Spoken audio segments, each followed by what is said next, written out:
toi. Merci. Shalom bien-aimé, que le Seigneur soit encore glorifié ce soir de ce qu'il a permis que nous nous rencontrons et de ce qu'il a disposé nos cœurs afin d'être à l'écoute de sa parole. Nous allons introduire un thème ce soir. Il s'agit bien des inquiétudes. Et pour ce thème, nous aurons un sous-thème que nous appellerons les plaintes. Alors, pourquoi le Seigneur veut nous parler des inquiétudes ou des plaintes ce soir? C'est parce qu'il connaît nos cœurs et il connaît quelle est la disposition de nos cœurs.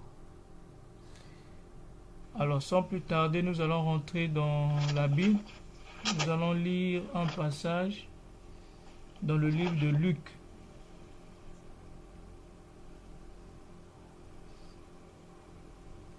Dans le livre de Luc au chapitre 12. Luc chapitre 12, à partir du verset 22. Jusqu'au verset 25. Luc 12, 22 à 25.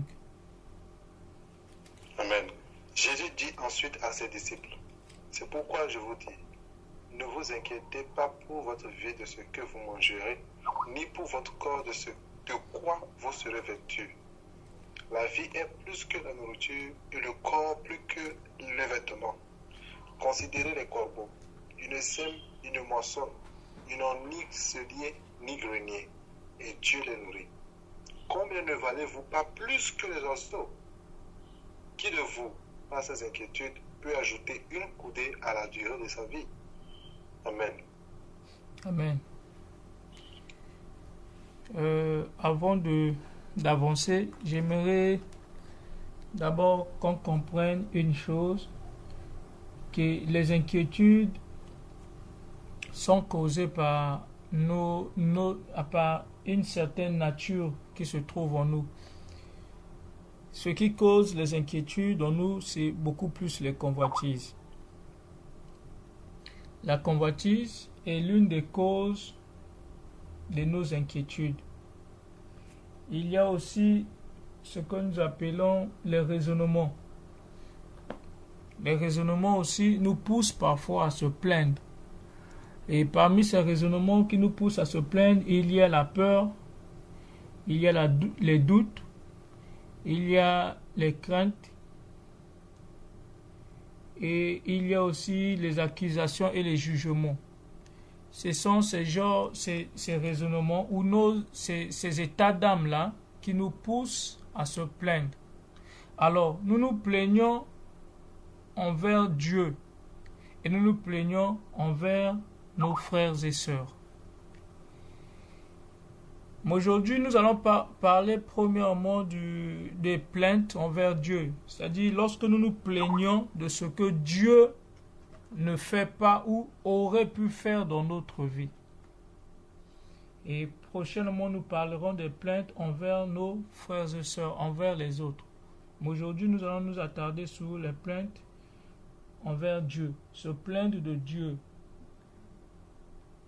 Alors, qu'est-ce qui nous pousse parfois à se plaindre? Parce que lorsque nous parlons de se plaindre, en réalité, ce sont les inquiétudes. C'est parce que nous sommes plus nous sommes inquiets, plus nous nous plaignons. Plus nous avons peur, plus nous nous plaignons. Plus nous avons des soupçons, plus nous avons des doutes, plus nous nous plaignons. Mais en ce qui concerne les plaintes envers Dieu, c'est poussé par les convoitises. C'est parce que nous convoitons que parfois nous sommes poussés à se plaindre, à élever certaines paroles, certaines prières, disons que le Seigneur nous a abandonnés, disons que le Seigneur ne voit pas la situation que nous sommes en train de traverser. Donc, ce sont les convoitises qui nous poussent à nous plaindre. Alors, bien aimés, j'aimerais qu'on comprenne ce que la Bible nous dit dans Luc La Bible nous dit dans Luc, ne vous inquiétez pas pour votre vie, de ce que vous mangerez, ni pour votre corps, de ce que vous serez vêtu. Bien aimé, lorsque nous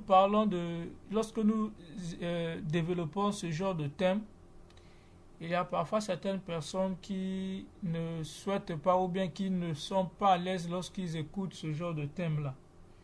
Pour la petite histoire, j'avais un frère qui avait un problème, qui avait une situation, qui était malade et à cause de cette maladie, il avait perdu son emploi. Et on priait avec lui. Je lui remontais le moral en lui disant que le Seigneur est capable de restaurer ta vie. Et après avoir tenté à l'hôpital, ça n'avait pas marché pour sa santé. Mais lorsque nous nous sommes recueillis sous la grâce de Dieu, nous étions en train de prier, Dieu lui a fait grâce et Dieu avait rétabli sa santé. Et après avoir récupéré sa santé, le bien-aimé commençait à s'inquiéter. Il disait, mais c'est à cause de la maladie que j'ai perdu mon emploi. Puisse Dieu me faire grâce que je puisse avoir un emploi afin de me prendre en charge. Et je essayais de faire comprendre au bien-aimé que ce que le Seigneur avait fait était déjà plus que ce qu'il pouvait s'attendre. Le bien-aimé se disait que moi j'étais contre son envie de vouloir travailler ou bien de vouloir recevoir la bénédiction. Donc, bien-aimé, souvent pour des personnes qui sont dans des situations compliquées, ils se disent que ce genre de message est pour enfoncer encore une glaive, enfoncer un couteau dans leur cœur, vu les nombreuses situations, les nombreux problèmes qu'ils sont en train de rencontrer. Mais bien aimé, je pense que Dieu nous a fait grâce ici d'être autour de la vérité et autour de sa justice. Que nous devons comprendre qu'avec Dieu, il ne fait pas exception de personnes où il ne fait pas une certaine distinction. Ici, c'est la vérité et c'est la parole de Dieu qui est capable de nous transformer. Si tu reçois cette parole comme étant vérité, peu importe qu'elle soit défavorable pour ta situation ou bien pour ton problème, tu verras que cette vérité te rendra libre. Donc, j'aimerais, avant de continuer, demander à mes bien-aimés qui actuellement passent des moments compliqués, difficiles, que ce n'est pas parce que nous disons de ne pas s'inquiéter que vous allez peut-être penser qu'on est contre vous, ou bien on est content, ou bien on est content de la situation que vous êtes en train de passer. Non, ce n'est que la vérité de la parole de Dieu. Et si Dieu te touche, que tu mets cette parole en pratique, tu verras que ta vie va changer. Voilà. Donc le Seigneur nous parle dans la Bible de ne pas s'inquiéter, de ne pas se soucier de ce que nous sommes en train de vivre, de notre présent, mais de toujours croire à un futur qui est meilleur. Car, bien aimé, ce que nous devons savoir, que le présent, c'est le cadeau que le Seigneur nous a donné. Cette grâce de vivre là, tu la mérites pas. Parce qu'il y a des gens aujourd'hui qui ne sont pas en vie, qui sont dans les tombes, qui sont peut-être mieux que nous. Dieu nous a fait cette grâce-là. C'est un cadeau pour nous. Voilà pourquoi en anglais on appelle présent comme étant cadeau. C'est quelque chose que nous ne méritons pas. Notre vie là, notre présent. Alors le futur, c'est quelque chose de caché. C'est un secret, c'est un mystère. C'est quelque chose que tu ne connais pas encore. Donc, bien aimé, le mystère, c'est l'opprobre de Dieu. C'est la particularité de Dieu.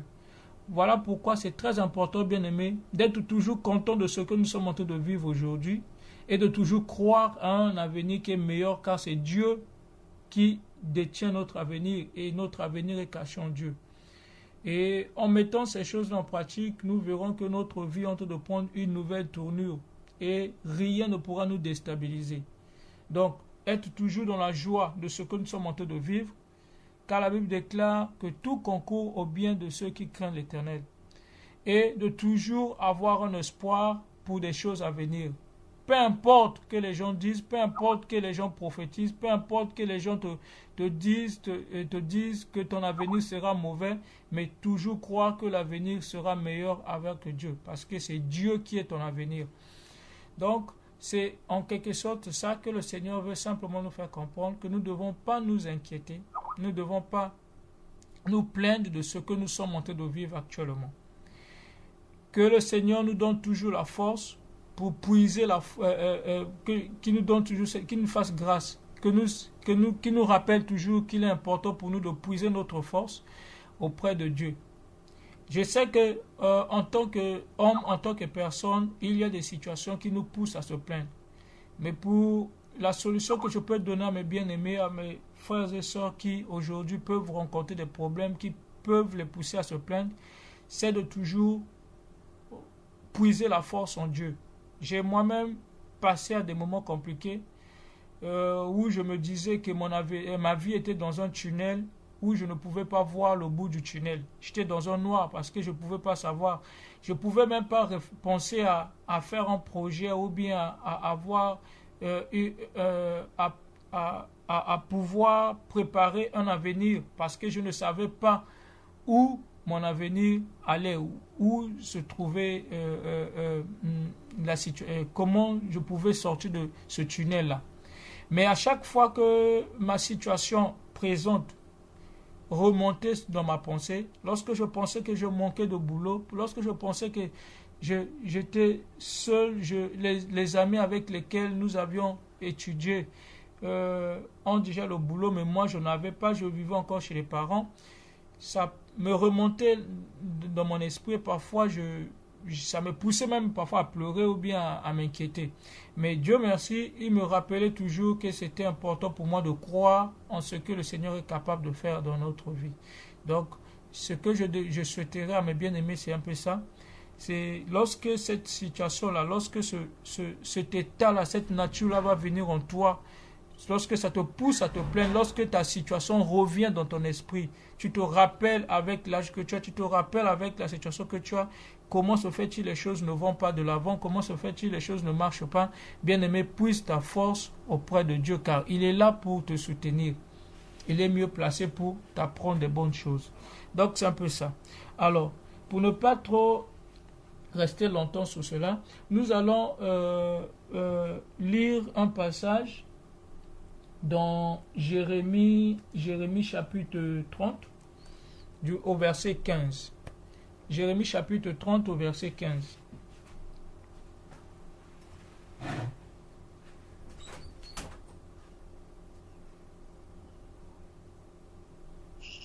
Jérémie 30 verset 15.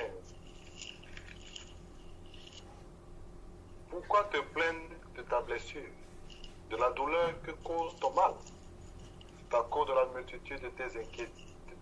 C'est à cause de la multitude de tes iniquités, du grand nombre de tes péchés, que je t'ai fait souffrir ces choses.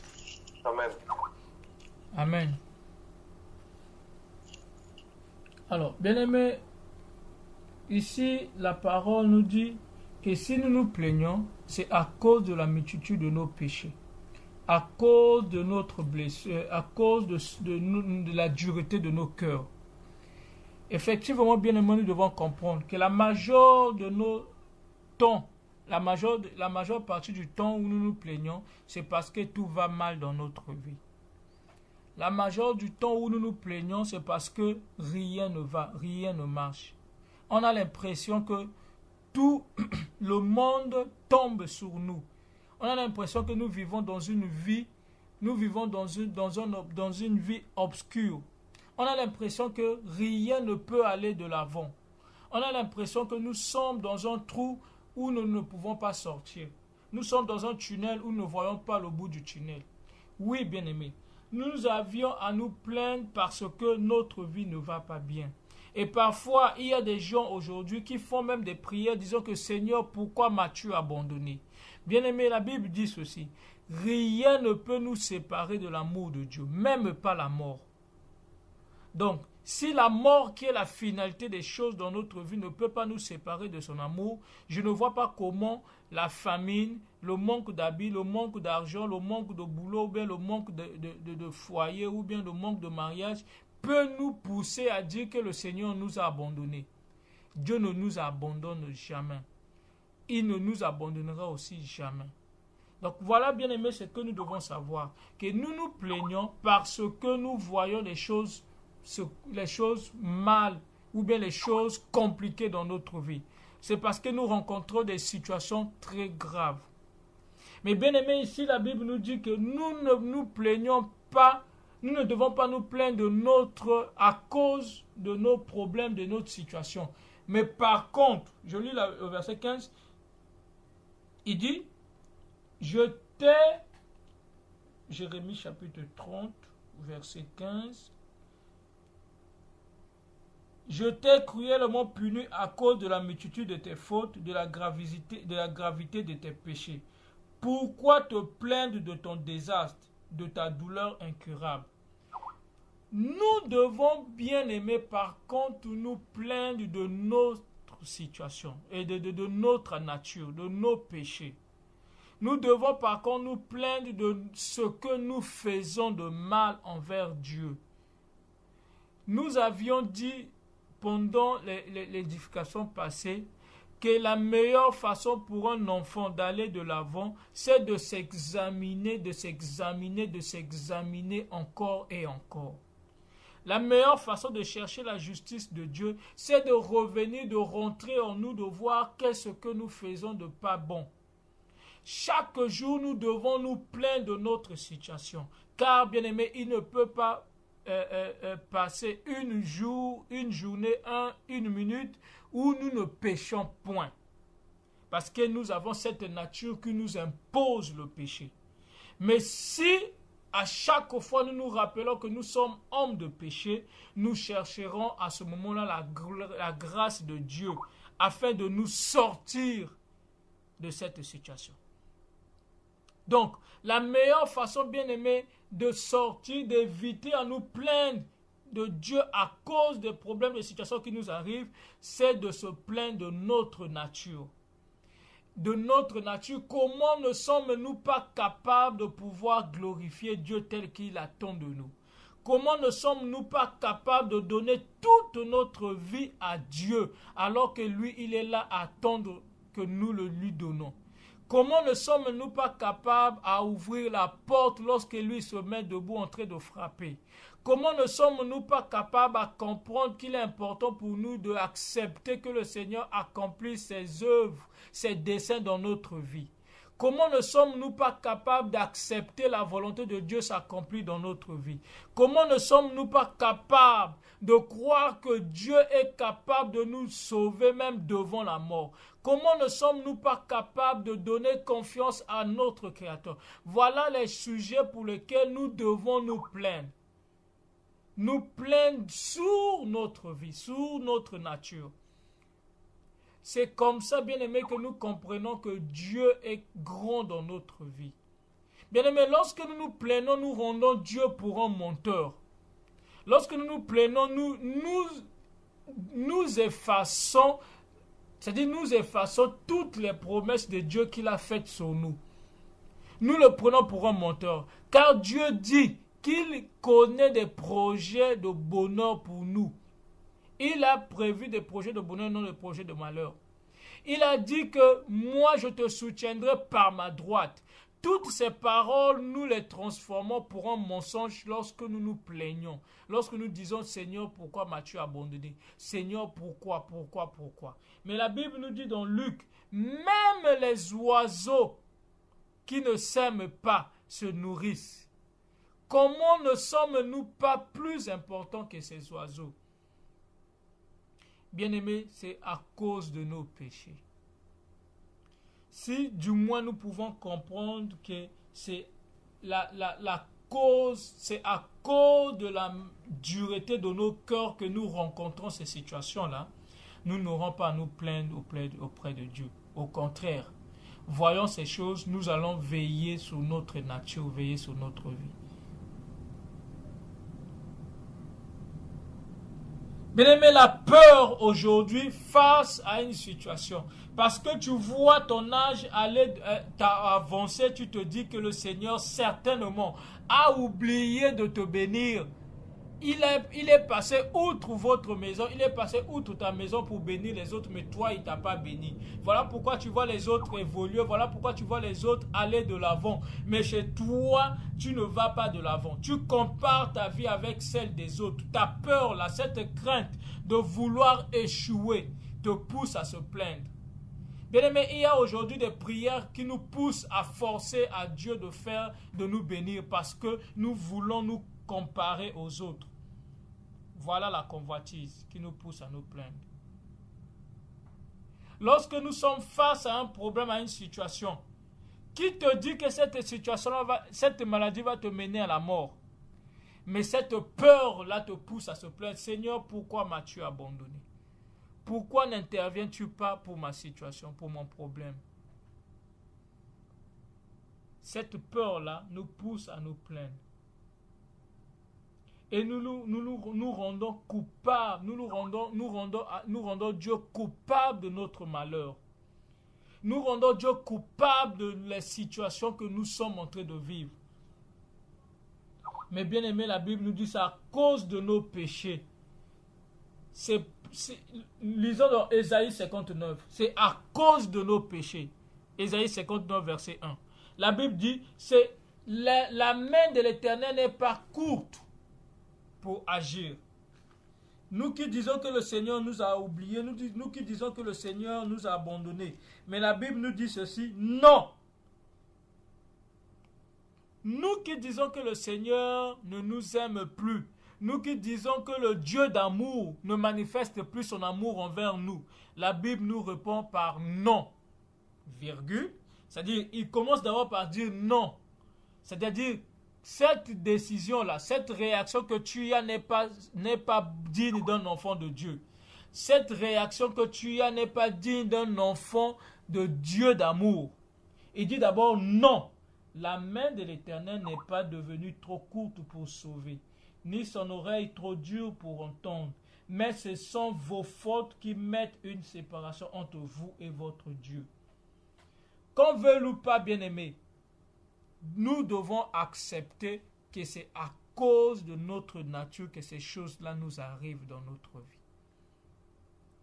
C'est à cause de la dureté de notre vie. Pourquoi aujourd'hui l'homme doit travailler à la sueur de son front? Pourquoi aujourd'hui une femme doit mettre au monde après les douleurs d'enfantement? Si nous remontons de la jeunesse, qu'est-ce que le Seigneur nous a dit? N'est-ce pas la résultante de notre entêtement? N'est-ce pas la résultante de notre endurcissement? N'est-ce pas la résultante de notre péché? Si ces choses pour lesquelles nous sommes en train de vivre, qu'il est difficile aujourd'hui pour quelqu'un d'aller de l'avant, il est difficile aujourd'hui pour quelqu'un de s'épanouir, si ce n'est pas à cause de nos péchés que nous vivons ce problème-là, que nous vivons la difficulté-là, bien aimé, nous devons comprendre. Aujourd'hui, Dieu a compris qu'il est important pour nous de recevoir d'abord les choses d'en haut avant les choses de ce monde. Voilà pourquoi, bien-aimé, le Seigneur n'est pas pressé de te bénir, le Seigneur n'est pas pressé de te donner la victoire dans ce monde. Mais le Seigneur, au contraire, se contente de te donner la victoire sous le monde des ténèbres, sous le monde qui peut interagir sur ta foi, sous les choses qui peuvent te priver la gloire de Dieu. Le Seigneur se contente de te donner premièrement les choses qui te donnent une nature d'un enfant de Dieu. Écoutez ce que la Bible nous dit. La Bible nous dit, il dit, il est difficile à un chameau de passer par un trou d'aiguille. Si un bien-aimé peut retrouver ce passage, ce serait intéressant. Il est difficile à un chameau de passer par un trou d'aiguille. Alors, il ajoute, plus difficile, même impossible à un riche de rentrer dans le royaume de Dieu. Alors, comment pouvons-nous comprendre que le Seigneur, qui dit qu'il est difficile à un riche de rentrer dans le royaume des cieux, qui puisse nous transformer, qui puisse chercher premièrement que nous soyons riches. Non, bien-aimé, le Seigneur ne se contredit pas. Il ne peut pas faire de toi riche pour rendre difficile ton accès dans le royaume des cieux. Au contraire, la richesse pour laquelle le Seigneur va se contenter de te donner, va s'empresser de te donner, c'est la richesse pour le royaume des cieux. C'est cette richesse-là qui te permet d'entrer dans le royaume des cieux. Alors, Dieu dit ceci, il est impossible à quelqu'un de suivre 2 maîtres, de suivre le Seigneur l'Éternel et de suivre Mammon. Dieu ne peut pas aujourd'hui commencer par nous donner la richesse ou la bénédiction de ce monde, de peur que nous soyons égarés. Car l'histoire nous montre que tous ceux que le Seigneur a fait grâce, a béni, se sont détournés, se sont trompés à cause de cette bénédiction, à cause de cette richesse que le Seigneur leur a donnée. Voilà pourquoi le Seigneur, comprenant cela, il cherche premièrement que l'enfant de Dieu puisse s'attacher d'abord à lui et le reste lui sera donné. Bien-aimé, il n'y aura plus quelqu'un aussi riche que Salomon sous cette terre-là. Car tous nous voyons où la richesse et la beauté a conduit Salomon. Il a fini par reconnaître que vanité, tout est vanité. Voilà pourquoi, bien-aimé, le Seigneur s'est résolu, bien-aimé, aujourd'hui d'être dur avec nous. De ne se faire pas Dieu à cause de la bénédiction, mais ne se faire pas Dieu à cause de la victoire sur nos ennemis terrestres, mais se faire Dieu à cause des problèmes, des situations, des difficultés que nous avions. Voilà pourquoi le Seigneur veut se manifester, veut se découvrir Dieu dans tes problèmes, dans les situations, dans les manques. Dieu ne se découvre pas Dieu lorsque tu es dans la bénédiction, lorsque tu es béni, non. Dieu se découvre d'abord dans les souffrances, dans les situations.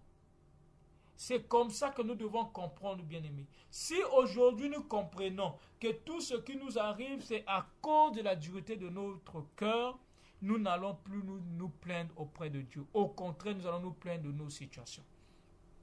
Parce que c'est à cause de nous que nous vivons cela. Bien-aimés, c'est parce que nous avions péché, parce que nous sommes issus du péché d'Adam que nous avons des difficultés, ces problèmes-là. La Bible dit, je crois, je ne sais pas si c'est dans Corinthiens ou bien dans Jacques, il dit, c'est à cause du péché que nous sommes en train de vivre les maladies au milieu de nous. C'est parce que notre nature de péché là, c'est parce que nous faisons des choses contre nature, voilà pourquoi il y a des maladies au milieu de nous. Bien-aimés, tout ce que nous vivons aujourd'hui, c'est parce que nous avions péché. Alors nous devons nous plaindre à cause de ce péché-là. Ce n'est pas à cause de ce que nous vivons. Bien-aimé, lorsque tu remarques qu'il est difficile pour toi d'avoir la bénédiction, rappelle-toi que c'est à cause du péché que les choses sont devenues difficiles. Que c'est à cause du péché aujourd'hui que les choses sont devenues compliquées. Mais bien aimé, loin de toi d'avoir la convoitise de celui qui ne prie pas, de celui qui ne craint pas Dieu. Loin de toi de convoiter ce que le méchant est en train de voler. Loin de toi de convoiter ce qui se passe dans la vie d'un méchant. Car ce que le Seigneur est en train de faire dans ta vie, c'est pour que toi tu puisses comprendre et que tu puisses t'attacher à lui. Bien-aimé, si il est question que le Seigneur nous conduise nous conduise dans les souffrances pour que nous reconnaissions sa grâce et sa gloire, pour que nous reconnaissions sa puissance, il nous conduira dans toute notre vie dans des souffrances. La preuve en est, dans la Bible, on nous parle de l'homme riche et du pauvre Lazare. Bien-aimé, ce n'était pas l'argent qui manquait à Dieu pour rendre ce Lazare-là riche. Non, il voulait nous faire comprendre que si Dieu résout de nous conduire dans la situation de la souffrance, c'est pour que lui soit glorifié. Et s'il décide aujourd'hui que nous passons dans des moments compliqués, pour qu'il soit glorifié, il permettra, bien-aimé, que nous passions dans des moments compliqués. Alors, une des choses qui nous pousse à se plaindre, c'est parce que nous avions les yeux fixés sur notre présent et non sur notre avenir. Bien-aimé, l'avenir, nous l'avions dit, est dans le Christ. L'avenir est dans notre Dieu qui est éternel. Donc l'avenir, c'est un mystère. Et le mystère, c'est le problème de la foi. Si aujourd'hui, bien-aimé, tu veux t'en sortir du problème des plaintes ou des inquiétudes, il faut que tu détruis ces choses-là que nous avions citées au début. La crainte, les doutes. Il faut que tu enlèves en toi la peur, que tu enlèves en toi les soupçons.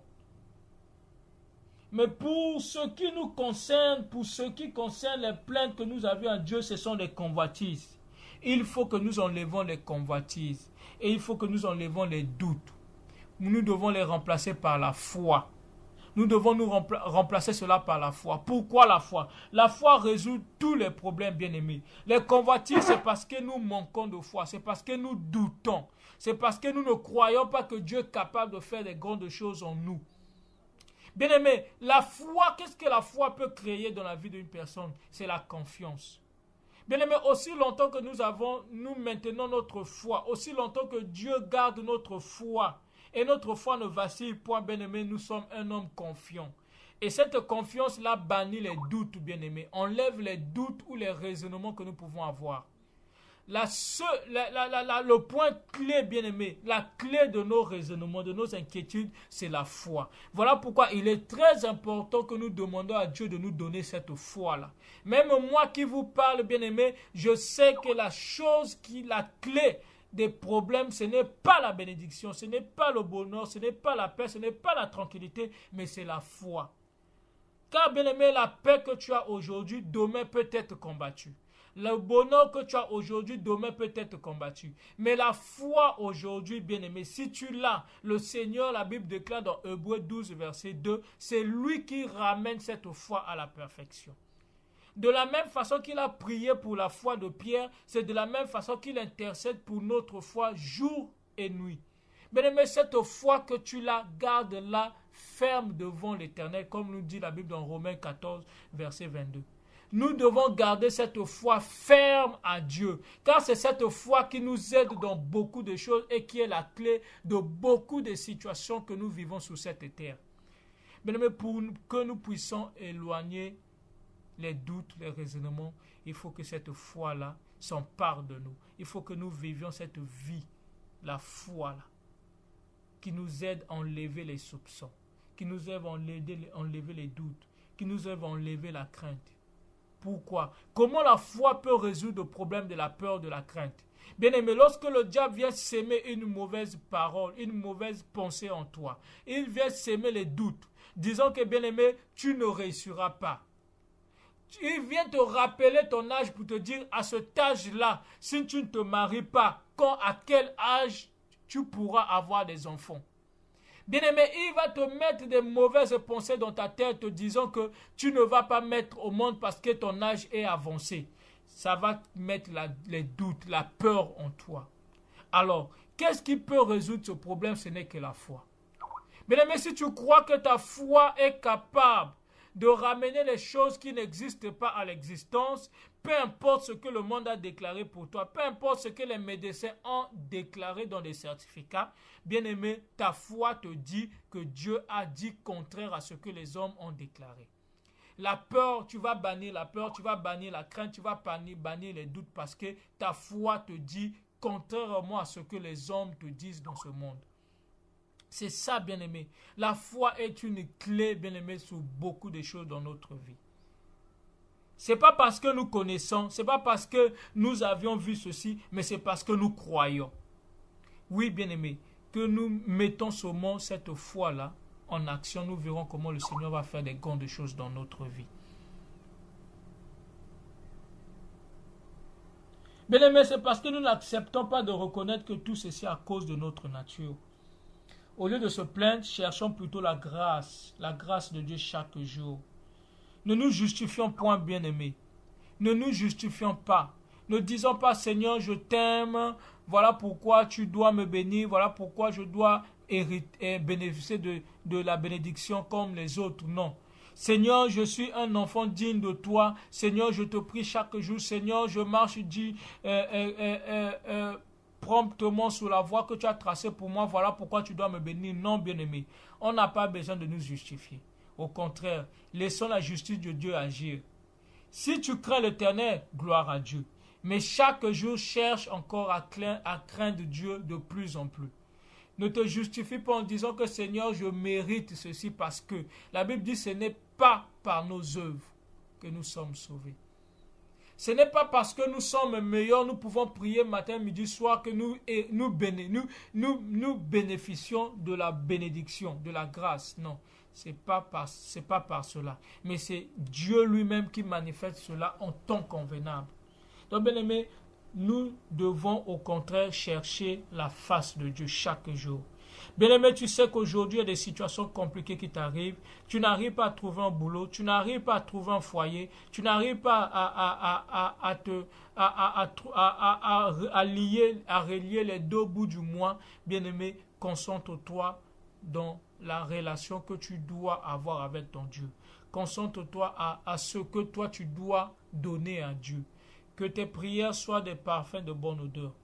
Ne t'inquiète pas de ce que tu peux manger ou de ce que tu peux porter, mais inquiète-toi chaque jour. Pose-toi toujours la question, es-tu toujours dans la présence de Dieu? Es-tu toujours dans la voie de Dieu? Es-tu toujours? Pose-toi toujours ces questions-là. Inquiète-toi de ta vie, de ta situation. Est-ce que ta relation avec Dieu est toujours la même qu'auparavant? Est-ce que l'amour que tu avais pour Christ, tu l'as toujours pour Christ? Ce sont les choses pour lesquelles tu dois t'inquiéter. Et le reste, le Seigneur nous donnera par-dessus tout. Alors, bien-aimés, pourquoi nous ne devons pas nous plaindre? Alors, je vais vous raconter un témoignage d'une sœur qu'on m'avait raconté également. Il y avait une femme, une veuve, qui venait de perdre son mari et qui était restée avec 2 enfants. Selon ce qu'on m'a expliqué dans le témoignage, cette femme avait aussi perdu son premier enfant. Et elle était restée avec un seul enfant. Cette femme-là était fervente chrétienne. Elle priait, elle s'attachait vraiment à la parole de Dieu. Et à chaque fois dans ses prières, elle demandait à Dieu de l'aider, de veiller sur son enfant, de le garder. Chaque fois, elle priait. Bien-aimé, à la sortie de la prière, elle apprend par une personne que son enfant vient de perdre un pied, c'est-à-dire vient de subir un accident et vient de perdre un pied. Et la femme est rentrée dans la dépression. Elle commence à rentrer dans les inquiétudes, dans les doutes. Elle dit, Seigneur, je viens à peine de rentrer dans un programme de prière et j'ai fait élever ma prière disant que tu devais veiller sur mon enfant. Mais aujourd'hui, voilà comment mon enfant a perdu son pied. Seigneur, tu ne m'aimes pas. Bien-aimé, la femme est restée dans la dépression. Malgré que les frères et sœurs venaient pour l'exhorter, pour remonter son moral, la femme était inconsolable. Parce qu'elle disait que le Seigneur l'a abandonnée. Parce que le Seigneur n'a pas écouté sa prière. Le Seigneur n'a pas exaucé sa prière. Pourquoi le Seigneur a permis que son enfant puisse avoir un accident? Pourquoi elle se posait beaucoup de questions. Elle disait à ses bien-aimés, vous ne pouvez pas me consoler parce que ce Dieu-là, pour qui je priais pour mon enfant, n'a pas écouté ma prière. Bien-aimés, regardez ce que le Seigneur fait. Au bout de quelques années, elle souvint un problème dans le pays. Il y a eu une guerre dans le pays où on cherchait des enfants pour aller combattre. Mais bien aimé, pendant qu'on cherchait les enfants, on a pris tous les enfants de l'âge de l'enfant de cette maman, sauf son enfant, parce que son enfant était devenu infirme. Parce que son enfant était devenu inapte, il ne pouvait pas aller combattre. Et après que ces personnes, les enfants sont partis en guerre, on rapporte à cette dame que tous les enfants qu'on avait recrutés pour aller combattre, tellement qu'ils étaient incompétents, tellement qu'ils n'étaient pas encore bien préparés, tous ont perdu leur vie dans cette guerre. Et à ce moment-là, bien aimé, lorsque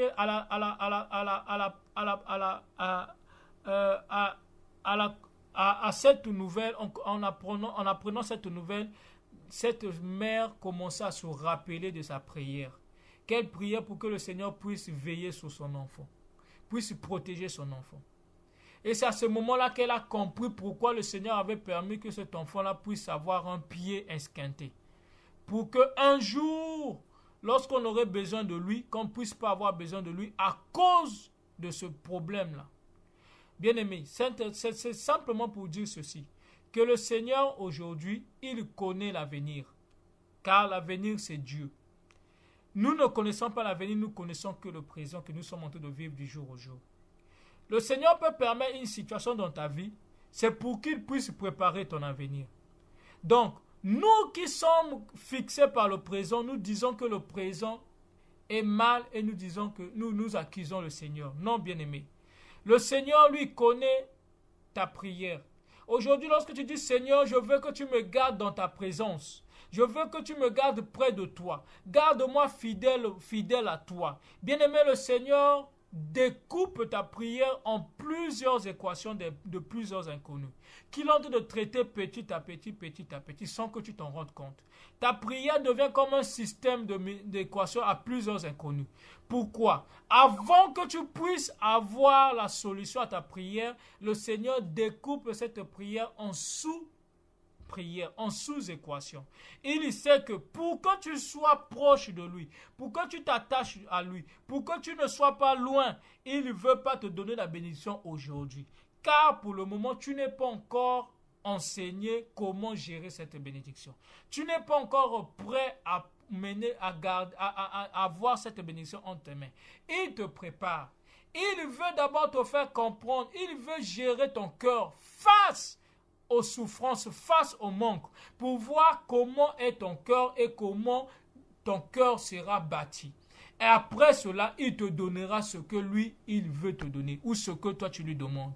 Bien-aimé, comprenons cela, qu'aujourd'hui, si nous ne recevons pas ce que nous demandons à Dieu, si nous ne voyons pas ce que nous aurons souhaité voir, c'est parce que le Seigneur est en train de préparer notre avenir. C'est parce que le Seigneur est en train de préparer quelque chose de meilleur encore pour nous.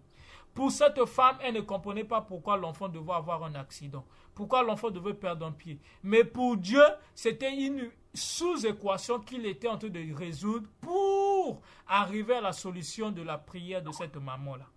Donc, bien aimé, c'est ça ce que le Seigneur fait dans notre vie. Alors, pour finir, nous allons lire Amos chapitre 4, verset 11. Pourquoi nous ne devons pas nous plaindre? Pourquoi nous devons laisser à Dieu de gérer notre avenir? Pourquoi la situation qui nous arrive doit nous rendre encore mieux, c'est-à-dire plus joyeux que, malgré l'image que nous voyons? Pourquoi la situation que nous vivons, les problèmes, les situations que nous rencontrons ne doivent pas nous décourager, mais au contraire nous encourager à aller encore plus proche de Dieu, à se rappeler de Dieu, à se rapprocher de Dieu et à garder toujours son serment dans nos cœurs. Amos 4, verset 11. Qu'est-ce que la Bible nous dit? Amos 4, verset 11. Oui. Ok, vas-y, frère. Ok. Amos 4, 11. Je vous ai bouleversé comme Sodome et Gomorrhe que Dieu détruisit. Et vous avez été comme un tisson arraché de l'incendie. Malgré cela, vous n'êtes pas revenu à moi, dit l'Éternel. Amen. Amen. Bien-aimé, tu peux aussi prendre Zacharie 3, verset 2.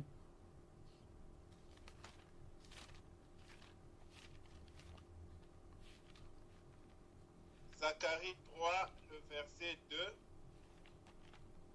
Je lis au nom du Seigneur Jésus-Christ. Amen. L'Éternel dit à Satan, que l'Éternel te réprime, Satan. que l'Éternel te réprime. Lui qui a choisi Jérusalem, n'est-ce pas là un tison arraché du feu? Amen. Alors, bien-aimés, ici, le Seigneur nous parle du tison. C'est quoi un tison? Bien-aimés, un tison, c'est lorsque nous créons un feu, lorsque nous sommes en train de faire un feu, le bois que nous mettons, qui est en train de consumer. Mais avant que le bois là soit totalement consumé, lorsque nous le retirons du feu, nous appelons cela un tison. C'est-à-dire un bois qui était prêt à être consumé par le feu, mais qui par chance a été retiré avant que celui-ci soit consumé totalement.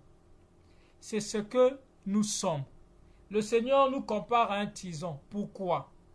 Bien-aimés, nous n'avions peut-être pas, à cause de nos forces, à cause de nos œuvres, nous n'aurons peut-être pas dû sortir de ce traquenard-là, de ce péché, sortir de l'emprisonnement satanique.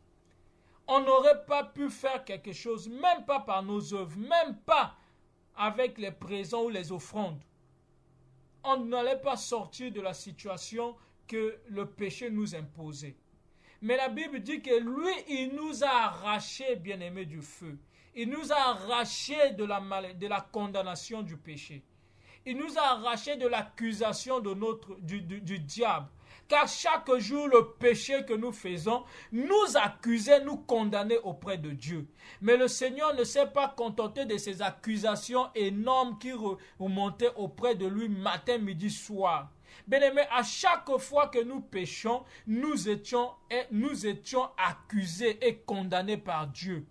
Bien-aimés, si c'était à cause de cela, on n'aurait pas mérité cette grâce-là, mérité d'être retiré du feu. Alors, bien-aimé, si Dieu t'a retiré du feu, pas parce que tu as fourni des efforts, crois-tu que le Seigneur n'est pas capable de te bénir encore selon ses desseins? Crois-tu que le Seigneur n'est pas capable de te soulever, de te redresser selon sa volonté? Puisqu'il t'a retiré du feu par sa volonté, pas par la volonté d'un homme, pas par nos œuvres, mais parce que lui, il a décidé qu'il était important de retirer cet enfant-là du feu. Qui ne voit pas cet enfant être consumé par le feu de l'impudicité, qui ne voit pas cet enfant être consumé par le feu de l'ivrognerie, qui ne voit pas cet enfant être consumé par le feu des coutumes, des totems de la famille, des sorcelleries de la famille. Mais le Seigneur nous a retirés parce qu'il ne voulait pas que ces choses-là nous consument. Malgré que ces choses-là commençaient à prendre de l'ascendant dans nos vies, dans nos familles, mais le Seigneur avait jugé bon de nous retirer. Bien-aimés, nous sommes un tison que le Seigneur nous a retirés du feu. Alors, pourquoi devons-nous nous plaindre? Pourquoi devons-nous nous inquiéter? Car le meilleur est à venir, bien-aimé. Lorsque le Seigneur a pris le soin de te retirer, il prend le soin d'éteindre le feu qui est attaché à ce tison-là, pour te redonner une nouvelle vie. Bien-aimé, lorsqu'on te verra un jour, on ne saura plus que tu étais retiré du feu. On ne se rappellera plus des problèmes, des situations que tu avais avant, parce que le Seigneur prend le soin de te changer, de te soigner et de te guérir, de te délivrer. Bien-aimé, lorsqu'on te verra, on ne saura pas que toi tu passais des moments dans l'impudicité. On ne dira pas que toi tu passais ton temps à vendre ton corps. Bien-aimé, lorsqu'on te verra, on te verra comme une nouvelle personne. C'est ça le projet que le Seigneur a formé sur nous. C'est la vie que le Seigneur est en train de préparer pour nous. C'est pas ce que nous sommes en train de penser, mais c'est ce que le Seigneur a préparé. La Bible dit c'est sans ses desseins. Les desseins de l'Éternel ne s'accomplira-t-il pas dans notre vie? La parole de Dieu est irrévocable. Ce qu'il a promis en nous n'accomplira-t-il pas? Bien-aimé, c'est ça. C'est vrai, bien-aimé, je l'ai dit au début, que les problèmes nous poussent dans les inquiétudes. Mais bien-aimé, ce n'est pas une façon de s'apitoyer sur nos sorts. Au contraire, nous devons être forts, surmonter ces situations-là par la foi. Surmonter ces situations en croyant un avenir qui est meilleur pour nous. Bien-aimé, l'avenir, nous ne le connaissons pas. Nous ne pouvons pas dire que le Seigneur m'a abandonné parce que nous ne savons pas ce que le Seigneur fera de nous demain. Voilà pourquoi c'est très important de rentrer dans la volonté de Dieu.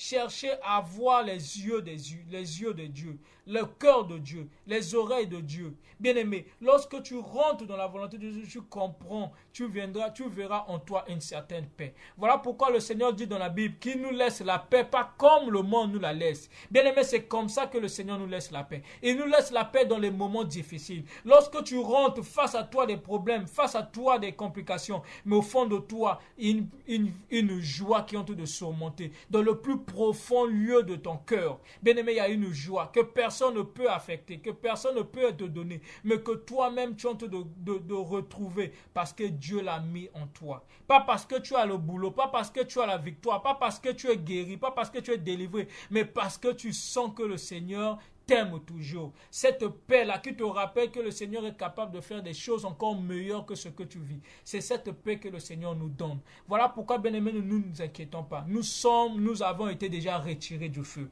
Le grand travail, le Seigneur a déjà accompli. Le reste, ce sont que des accessoires. Bien-aimés, avoir la bénédiction sur cette terre, être élevé en gloire, ou avoir ce que nous avions besoin, ce ne sont que des accessoires. Car l'importance, bien-aimé, c'est la vie que le Seigneur nous a donnée. Voilà pourquoi la Bible dit dans Luc, la vie n'est-elle pas plus importante que le manger et le vêtir? La vie n'est-elle pas plus importante? C'est ça, bien-aimé, que le Seigneur veut nous faire comprendre. Oui, bien-aimé, je sais que c'est difficile, car je sais, ce n'est pas facile de passer des moments compliqués. Ce n'est pas facile de surmonter les situations, mais moi, je sais que c'est possible. Ce n'est pas impossible, mais c'est possible avec Dieu. Voilà pourquoi, bien-aimé, que nos regards soient tournés vers Christ, qui nous aide, qui nous soutienne, qui nous apprenne encore de ce que nous pouvons faire. Bien-aimé, faute du temps, nous allons continuer pour certainement demain avec la suite et ajouter encore certains passages que je n'ai peut-être pas ajoutés aujourd'hui. Que le Seigneur soit encore béni, que le Seigneur nous aide encore, nous soutienne et que cette parole nous traverse l'esprit, pas seulement, mais qui change, transforme aussi notre vie. Que Dieu nous bénisse. Gloire soit rendue à Dieu. Amen.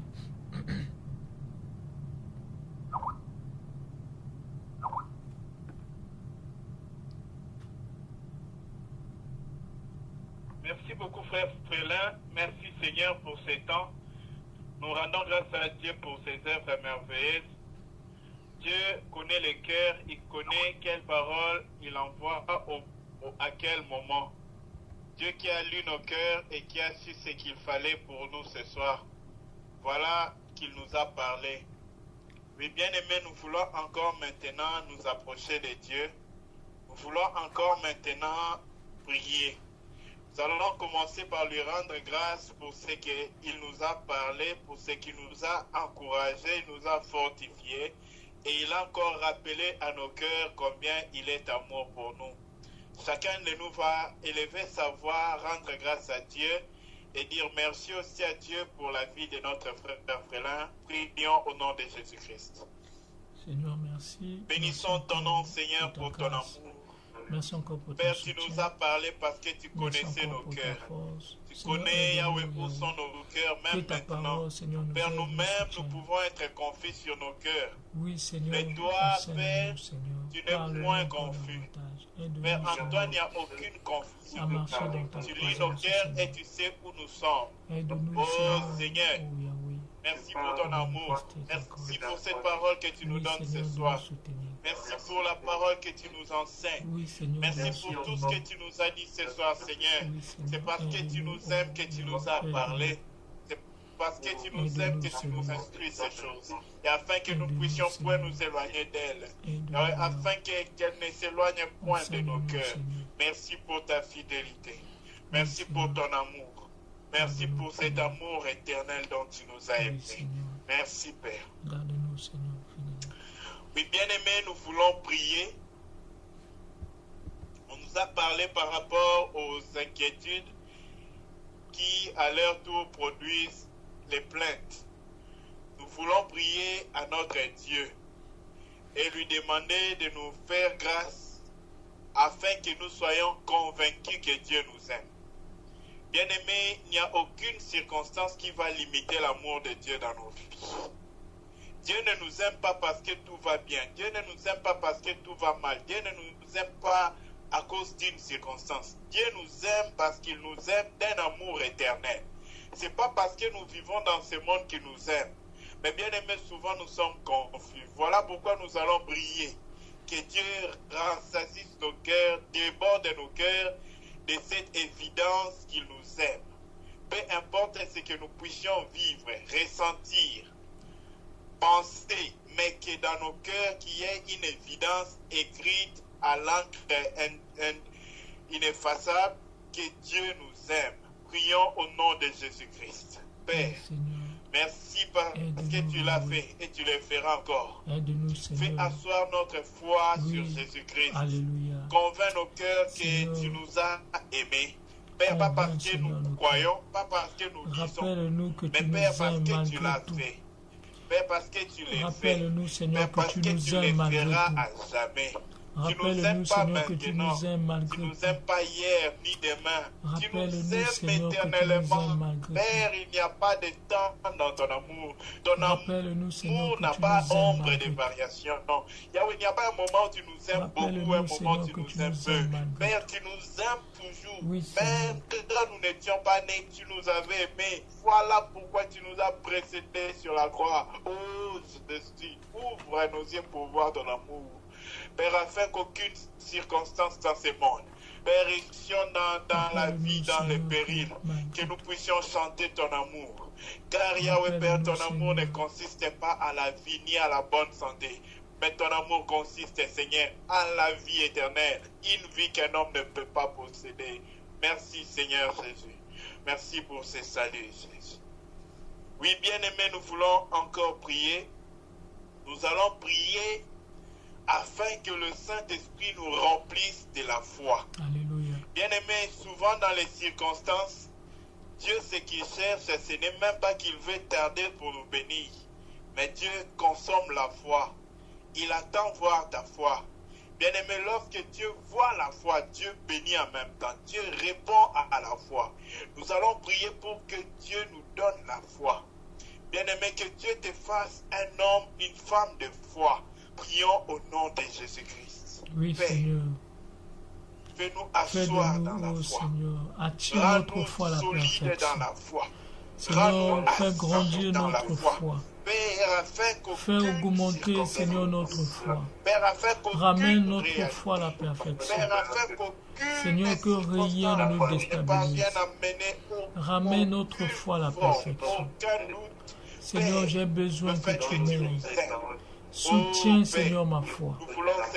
Soutiens ma foi encore davantage. Seigneur, soutiens ma foi. J'ai besoin, Seigneur, que tu m'aides. J'ai besoin, Seigneur, que tu me soutiennes. J'ai besoin, Seigneur.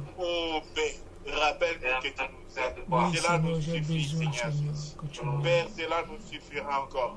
Merci, Seigneur Jésus, de nous faire asseoir dans ton amour. Merci, Père, de nous faire asseoir dans l'assurance qu'il y a dans ton amour. Merci, Seigneur Jésus. Oui, bien-aimés, souvent nous nous posons la question, pourquoi Dieu permet? Même Jésus s'est dit ce jour-là, oh Père, pourquoi m'as-tu abandonné? Oui, bien-aimés, à l'homme, à l'humain, il est normal que l'homme se pose des fois des questions parce que ce qu'il voit est dur pour lui de supporter. Béni soit Dieu parce que Jésus est venu dans la chair afin de nous donner un modèle. Mais même quand il a créé, pourquoi Père m'as-tu abandonné? Bien aimé, Jésus n'avait pas perdu sa foi dans son Père. Mais bien aimé, Jésus est le seul qui pouvait dire que Dieu l'a abandonné parce que lui, il avait réellement porté nos péchés. Et c'est pour ça que Dieu l'a abandonné. Mais Dieu n'abandonne personne. Ce sont nous plutôt qui abandonnons Dieu. Voilà pourquoi nous voulons prier maintenant. Pour dire au Seigneur, Père, tout ce qui te met mal à l'aise en moi, tout ce qui me donne de quoi t'abandonner. Bien-aimé, ce n'est pas toujours le péché. C'est peut-être une occupation, une distraction. Il y a quelque chose que tu prends, tu donnes trop ton cœur, qui devient tellement ta concentration que Dieu. tu vas prier à Dieu. Dis-lui, Seigneur, qu'est-ce qui dans ma vie te met mal à l'aise? Sépare-moi de la chose. Mets des limites à la chose. Laisse que mon cœur soit totalement à toi. Prie au nom de Jésus-Christ et sincèrement. Prions au nom de Jésus. Oui, Père, Seigneur. tu nous as créés Aide-nous, pour Seigneur. toi. Par Seigneur, toi et pour enseigne-nous. ta gloire. Voilà pourquoi Seigneur, nous venons parle. en ton nom, Jésus-Christ, ce soir. Oui, Seigneur, nous Oh avons besoin Père, de toi. Yahweh, afin que nos vies soient un domaine Oui, pour Seigneur. toi. Nous voulons être qu'à toi. Nous voulons, Être Seigneur, qu'à être toi. à toi. Seigneur, garde-moi fidèle à toi. Garde-moi, Seigneur, près de toi. À toi. Garde-moi fidèle à toi, Seigneur. Garde-moi fidèle à toi, Seigneur. Glorifie ton nom dans nos vies, Seigneur. Garde-moi fidèle à Glorifie-toi. toi. Élève ton nom, Seigneur. Fais-toi Garde-moi glorieux fidèle à Seigneur de nos vies. Père, brave, Garde-moi Père, que fidèle à tout toi, ce qui n'était Seigneur. pas digne de toi dans ma vie. Que tout ce qui était Garde-moi notre fidèle. préoccupation que toi. Que tout ce qui pouvait tirer mon cœur, Garde-moi comme Yahweh fidèle. Père, au-delà de ce que Seigneur, Yahweh si Père tu tu vois, il y viens a de quelque donner. chose qui ne te glorifie pas.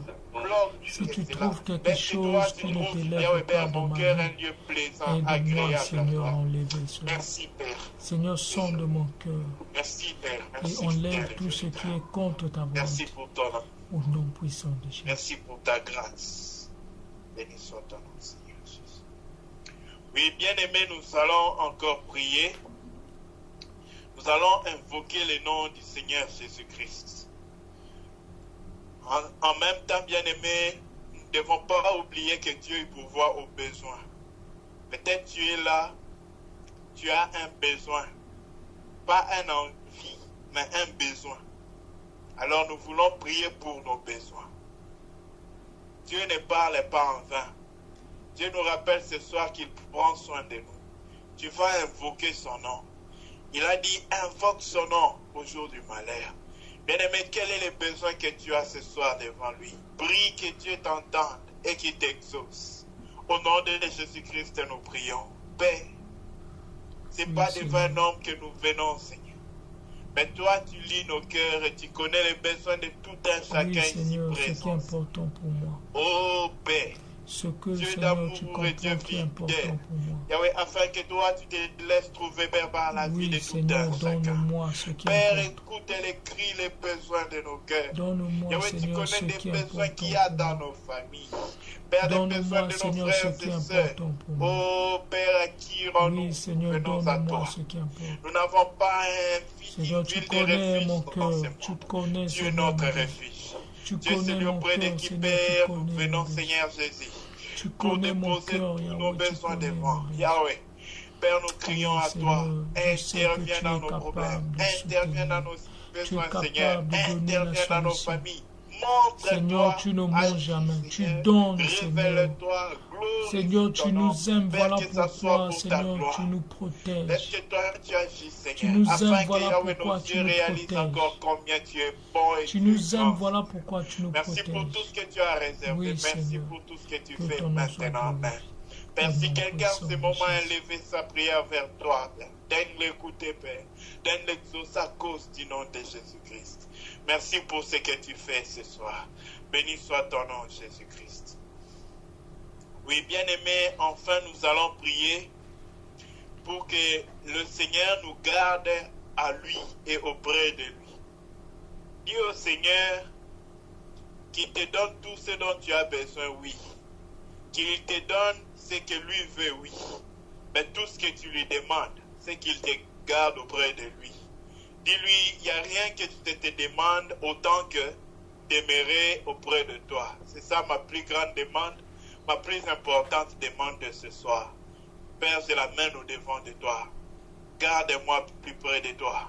Prions au nom de Jésus-Christ. Oui, J'ai Seigneur. appris Seigneur, à aide-nous, emporter Seigneur. des victoires et en victoire. Seigneur, aide-nous, Jésus, Seigneur. Garde-nous près garde-moi de ta fidèle à croix. toi. Garde-nous, Père, Seigneur, fidèle à toi. Garde-nous près de à toi, qui Seigneur. rions-nous encore? Oui, Seigneur, C'est toi toi tu qui as sais les paroles par de la quel vie moyen éternelle. nous garder près de C'est toi. auprès de toi qu'il y a Voilà le vrai pourquoi, bonheur. Seigneur, nous qui ne Père, connaissons avec tout pas ce que l'avenir, tu nous m'as qui ne déjà donné connaissons dans pas la notre vie, futur, le Seigneur, corps, nous voulons que toi tu Père, la prennes pensée, soin de nous. Yahweh, la sagesse, Seigneur, toi qui la connais force notre et la avenir, puissance. oh Yahweh, Père, amène y tout a-t-il afin quelque que je chose qui puisse me conduira être loin caché de devant toi, ta Seigneur, face. épargne-moi de Père, cela. Car je veux que tu devant ta m'attires de présence, toi, Père, Seigneur. Tu t'amène m'attires ce que auprès de tu m'as toi. donné. Y a-t-il Tout ce quelque que je chose, suis Seigneur, qui et tout ce que détruira tu peux l'amour me que j'ai donner. pour Père, toi? moi, je Seigneur, vais me mettre enlève dans ta cela, présence. mais garde-moi Je près vais de toi. rester là. Toi qui Père, connais mon il n'y avenir, a toi qui rien connais de les bon ailleurs. choses que Il n'y a le rien diable mieux veut que je mettre, crois mais au Seigneur, notre toi tu sais poussée. par quel Car moyen c'est me auprès de sauver. toi. Seigneur, Garde-nous garde-moi auprès fidèle de à toi. toi. Vivifie Seigneur, nos vies. garde-moi fidèle à Yahweh, toi. Que mon nous cœur, te Seigneur, demandons une soit seule chose. attaché à toi. Ta face. Que mon cœur Yahweh, revienne à ta toi face chaque dans nos vies. jour. Ta Que je face dans nos sois, cœurs. oh Yahweh, Ta attaché face. à toi au nom Révèle-nous, puissant de Père. Jésus. Montre-nous et Révèle-moi, garde Seigneur, devant ce ta que face je dois et abandonner efface pour que je notre sois terre. attaché Père, à à nous toi. prosterner devant Révèle-moi, celui, Seigneur, Yahweh, ce que qui a je pris, dois Yahweh, laisser de Père côté éternel, la paix. pour que je puisse Oh, m'attacher à celui toi. qui a accepté Enseigne-moi, d'être Seigneur. illimité, Révèle-toi à moi. Seigneur, j'ai besoin de toi. J'ai besoin que tu m'enseignes, que tu me dises ce que je dois abandonner, ce que je dois laisser, afin que tu sois manifesté complètement dans ma vie. Au nom puissant de Jésus. Oui, Seigneur. Car rien, Seigneur, n'est comparable à ton amour. Rien sous cette terre nous pouvons recevoir, nous pouvons rencontrer, Seigneur, nous viendra remplacer ton amour pour nous. Voilà pourquoi, Seigneur, nous te prions que tu nous gardes dans ton amour. Garde-nous, Seigneur, dans ton amour, au nom puissant de Jésus. Que rien, Seigneur, ne nous séduise, que rien ne nous décourage, que ne nous désoriente, mais que toi, tu puisses nous garder fermes et fidèles à toi. Seigneur, garde notre foi ferme, notre attachement à toi ferme, notre amour pour toi ferme, Seigneur, et attaché à toi, au nom puissant de Jésus. Il n'y a rien, Seigneur, de plus précieux sur cette terre, ni dans les cieux, ni sous la terre que toi, Seigneur. Voilà pourquoi nous te voulons plus que tout autre dans ce monde, au nom puissant de Jésus. Merci, Seigneur. Tu es les besoins suprêmes de nos cœurs. Alléluia. La soif de nos cœurs crie Oui, que ton Seigneur, nom. tu l'es. Merci pour ce soir. Merci, Seigneur. Merci pour la vie. Merci pour l'éternité. Béni soit ton nom, Jésus. Oui, bien-aimé, si un frère et une sœur a un sujet de prière, peut le donner afin que nous puissions prier à l'unisson.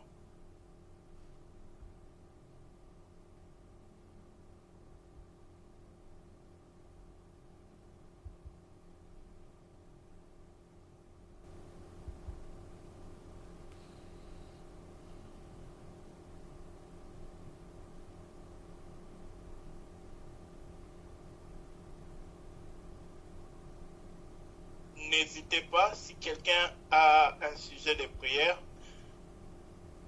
ça pourrait peut-être exaucer la prière de notre et Dieu serait glorifié toujours par nous.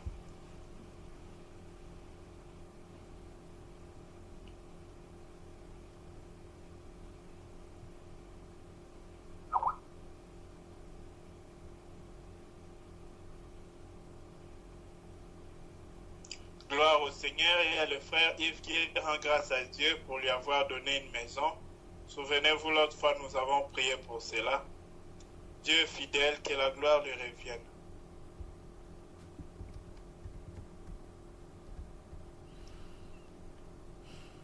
Amen. Oui, un sujet de prière. Nous allons élever nos voix, nous allons rendre grâce à Dieu pour la maison qu'il a donnée à notre frère Yves. Prions au nom de Jésus-Christ. Père, tu exauces les prières. Voilà pourquoi nous revenons à toi pour te dire merci. Merci pour la maison que tu as pourvue pour le frère Yves. Père, que ce soit la maison où ton nom sera glorifié. Que ce soit la maison par laquelle Yahweh Père, tu vas communier avec lui.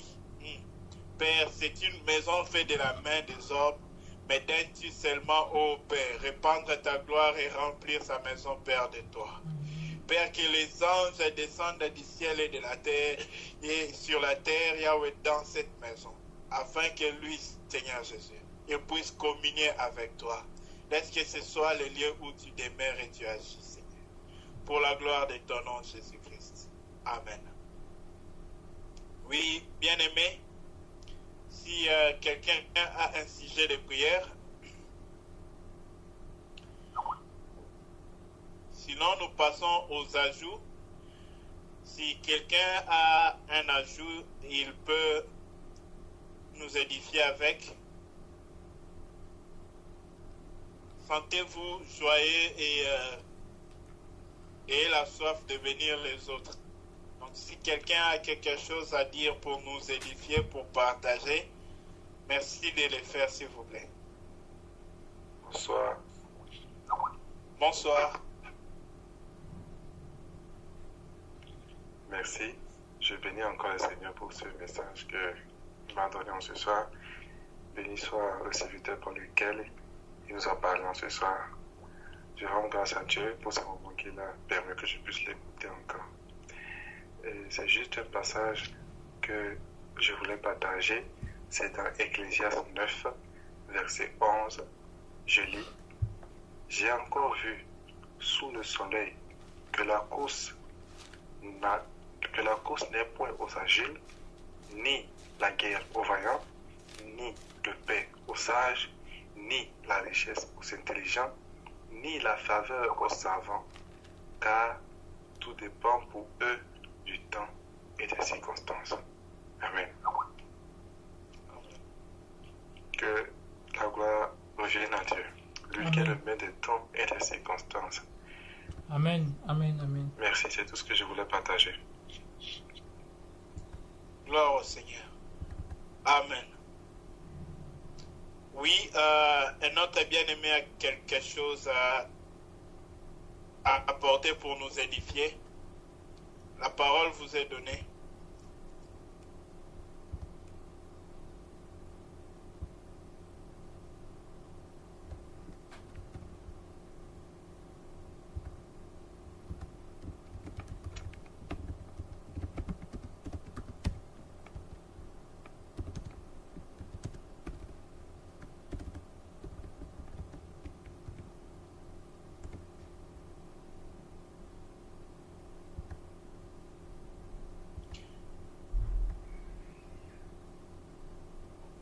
Oui, y a-t-il quelqu'un qui a une question par rapport au message que nous avons écouté ce soir?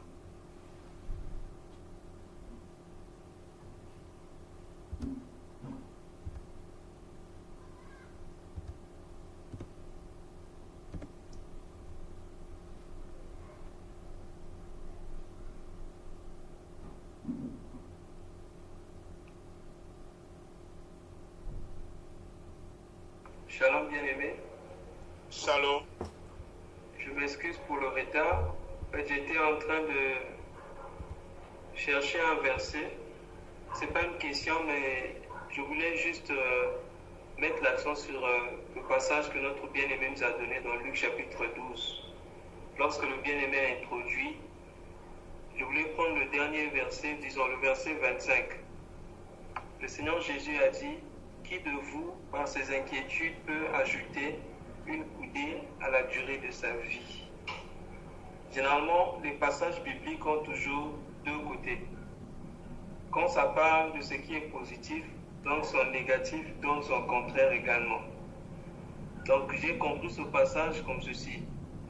Si par les inquiétudes, on ne peut pas ajouter une coudée à la durée de notre vie, ça veut dire que l'inquiétude peut réduire la durée de notre vie sur terre. Parce que ici, le Seigneur Jésus parle pas de la vie spirituelle, mais de la vie physique. C'est généralement à cause des inquiétudes que plusieurs personnes arrivent à contacter d'autres maladies. Les inquiétudes, la Bible dit dans le livre de Proverbes, les inquiétudes dans le cœur de l'homme là-bas, mais une bonne parole le réjouit. Faisons bien aimer très attention aux inquiétudes, parce que les inquiétudes réduisent la durée de vie et peuvent entraîner d'autres maladies dans le corps humain. Je me rappelle d'une maman qui avait des problèmes au niveau des yeux.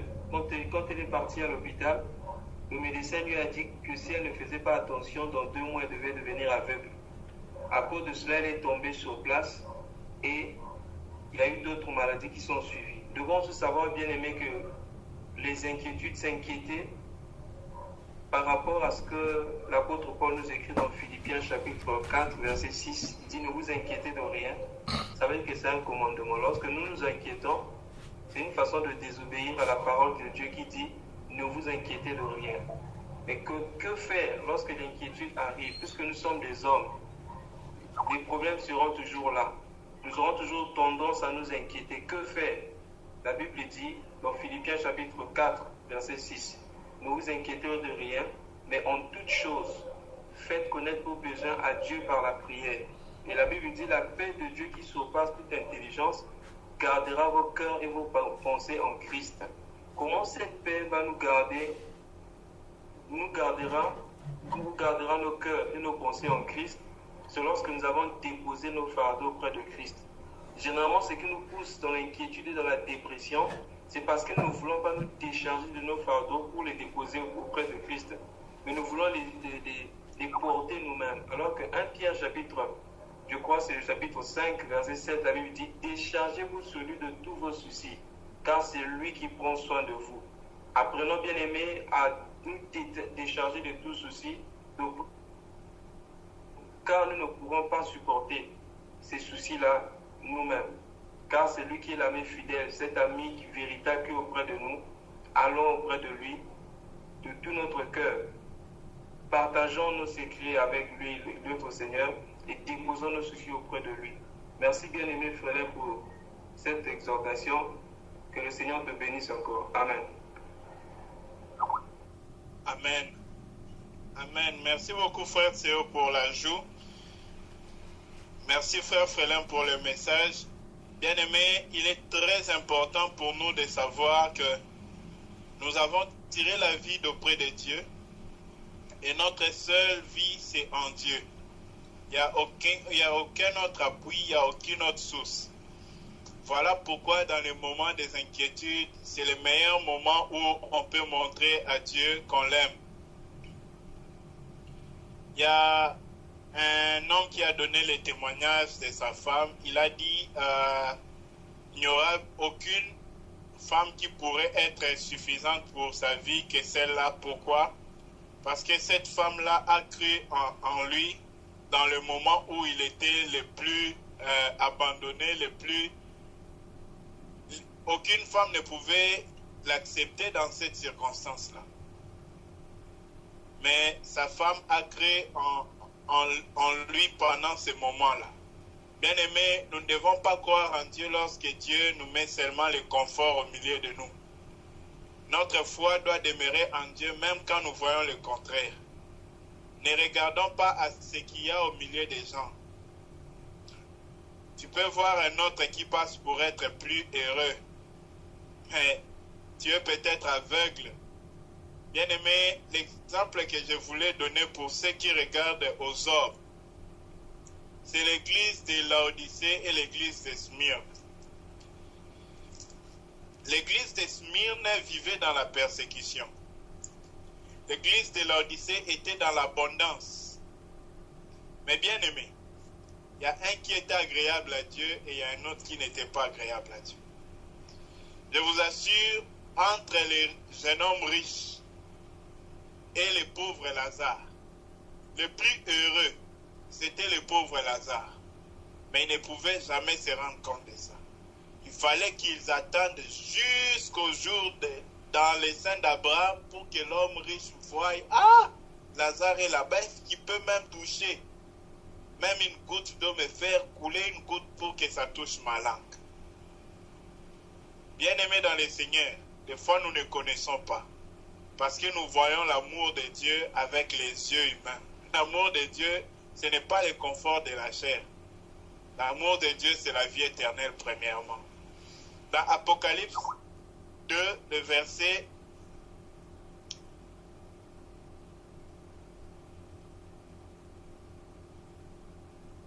9, il dit à l'église de Smyrne, je connais ton affliction et ta pauvreté, bien que tu sois riche.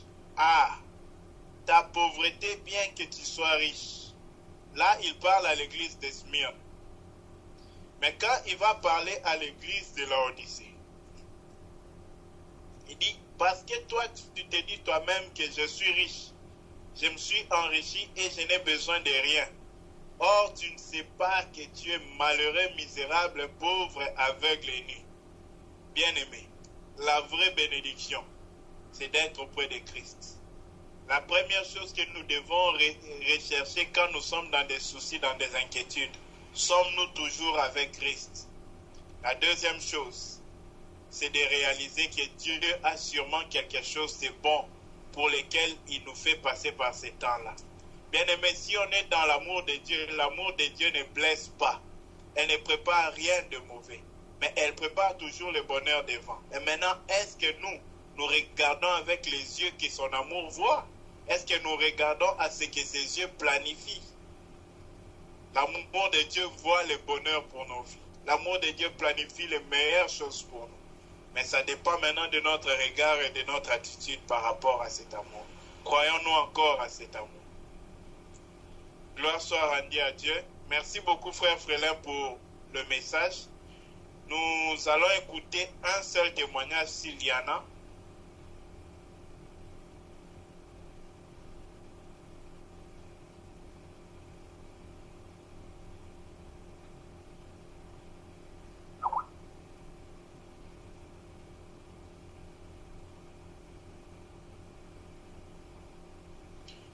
Oui, si vous avez honte d'exhiber les témoignages ou peur, je ne sais pas, ou timide, moi j'ai donné les miens.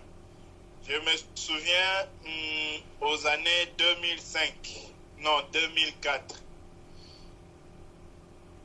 2005, 2006, j'ai continué dans ma carrière d'étudiant. Et j'ai passé vraiment une année difficile où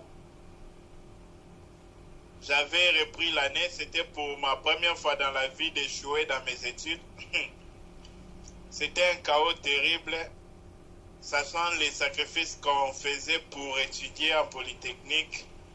Et c'était vraiment des études costauds où il n'y a même pas le temps pour voir même ta propre famille. Donc, sacrifier 6 heures pour descendre à la cité de l'université, vers la cité pour aller voir sa famille, c'était comme si on a tué quelqu'un. Alors, bien aimé, après tous ces sacrifices-là, échouer en fin d'année, c'était un chaos pour moi, un grand chaos. C'est vrai qu'on croit à l'amour de Dieu, mais en ce moment-là, je me posais beaucoup de questions. Seigneur, je sais que tu m'aimes, mais pourquoi tu as permis que ceci arrive? Tu as vu ceci arriver, pourquoi tu n'as pas empêché cela? Seigneur, pourquoi? Mes prières étaient pleines de pourquoi, de pourquoi, de pourquoi. Bien-aimé, un jour Dieu m'a fait voir une image dans un songe. J'ai vu que je marchais, mais il y avait tellement de lourds fardeaux dans mon cœur qu'il y avait une main qui portait mon cœur. Parce que mon cœur ne pouvait plus supporter tout ce qui m'est arrivé. Dans la même année, c'était une année où j'avais un peu ralenti mon allure d'études pour économiser de l'argent, chercher de l'argent. Je faisais un petit business et j'ai préparé l'argent pour acheter la parcelle. J'ai encore perdu de l'argent comme ça. Ça ne m'est pas arrivé d'acheter la parcelle que j'ai planifiée. Bien aimé, je suis parti de chute en chute en chute. Donc, je suis arrivé au point où vraiment je me suis dit, ah, ça, c'est la fin de la vie. Mais bien aimé, dans tous ces échecs-là, l'image que j'avais vue continuait à me parler. Et cette image-là, je ne l'oublie jamais quand je vois des moments difficiles. Je me souviens toujours de ce que Dieu a sa main dans mon cœur. Il porte tous mes soucis. Alors à moi de ne pas les porter. Bien aimé, ça m'a aidé pendant longtemps dans ma vie. Depuis cette année-là jusqu'à aujourd'hui où je vous parle. Quand il y a des moments difficiles, je revois toujours cette image-là. Il y a la main de Dieu qui porte mes fardeaux, bien que ces fardeaux sont dans ma vie. Voilà pourquoi je vous inviterai aussi à marcher ainsi. Quand nous voyons les choses sombres, quand nous ne comprenons pas, souvenons-nous qu'il y a une main qui porte tous nos problèmes. Nos problèmes ne sont pas dans nos mains, dans nos têtes, mais dans la main de Dieu. Ainsi, ne portons pas ça dans nos têtes. Ne portons pas ça dans nos cœurs, ne portons pas ça dans nos mains. Laissons Dieu porter cela. Et Dieu, à son temps convenu, de la manière la plus bonne, va résoudre nos problèmes et nous donner une paix excellente. Il fait ces choses bien aimées. Il l'a fait à plusieurs fois. Merci, c'était ça mon témoignage pour ce jour. Donc, nous allons passer à la prière pour la clôture, mais avant cela, nous voulons prier pour tous nos autres frères, tous ceux qui sont fatigués, tous ceux qui sont peut-être accablés par des préoccupations. Nous allons demander à Dieu de tourner leur cœur vers lui constamment. Même s'ils ne se connectaient pas, que Dieu garde leur cœur devant Dieu dans sa présence. Et que Dieu leur donne aussi grâce afin qu'ils trouvent le temps et la disponibilité pour nous joindre dans la prière. Prions au nom de Jésus-Christ. Père, tu nous as appelés tout un chacun parce que tu nous aimes. Et tu ne veux qu'aucun parmi nous ne soit perdu. Prions pour tous nos frères qui ne sont pas ici. Toi qui es capable de sauver, Père, pourquoi nous élevons nos voix? Père, agis s'il te plaît. Révèle-toi dans la vie de nos frères qui ne sont pas connectés aujourd'hui. Fortifie leur vie. Père, aide leur vie à courir après toi. Garde-les devant ta face, dans ta présence. Père, garde-les devant toi. Père, le monde est dans les ténèbres. La nuit est avancée. Père, tout ce que nous voyons devant nos yeux, tout ce que nous entendons, dispose, Yahweh Père, à nous attirer loin de toi. Mais Père, garde leur cœur près de toi. Garde leur cœur, Yahweh, près de toi. Et nous prions afin que tu les disposes aussi pour Yahweh Père éternel les prochaines réunions. Te recommandons, Yahweh Père, notre réunion de demain. Père, laisse que toi, tu sois glorifié dans notre réunion de demain. Père, prépare nos cœurs, prépare ton serviteur encore d'avance. Merci pour ce que tu as prévu, Seigneur. Merci pour ce que tu feras. Tu nous aimes, nous n'arriverons jamais à comprendre. Tu nous aimes au-delà, Père, de notre compréhension. Béni soit ton nom pour cette journée. Merci pour la parole. Merci pour la présence de tout un chacun. Merci, Seigneur, pour ton serviteur. Merci pour la nuit d'aujourd'hui et Yahweh, les jours d'aujourd'hui pour ceux qui sont encore pendant le jour. Que la gloire te revienne pour tout ce que tu feras. Au nom de Jésus-Christ, nous avons ainsi prié avec foi et nous recevons. Amen. Amen. Oui, amen, frère. Nous sommes arrivés au bout de notre prière. Encourageons-nous les uns les autres. Tenons-nous dans la prière. N'oublions pas une seule chose. Ce monde est en train de passer. Il est passé. Et saisissons la vie éternelle car cela ne passera pas. Donc, passons nos journées, allons au travail, faisons tout ce qu'on a à faire, mais accrochons-nous à la vie éternelle. Ce monde va passer. Même si Dieu exauce nos prières, même quand nous aurons ce que nous demandons, cela va passer. Saisissons la vie éternelle. Que Dieu nous bénisse. Bon repos à tout le monde. Merci beaucoup. Merci.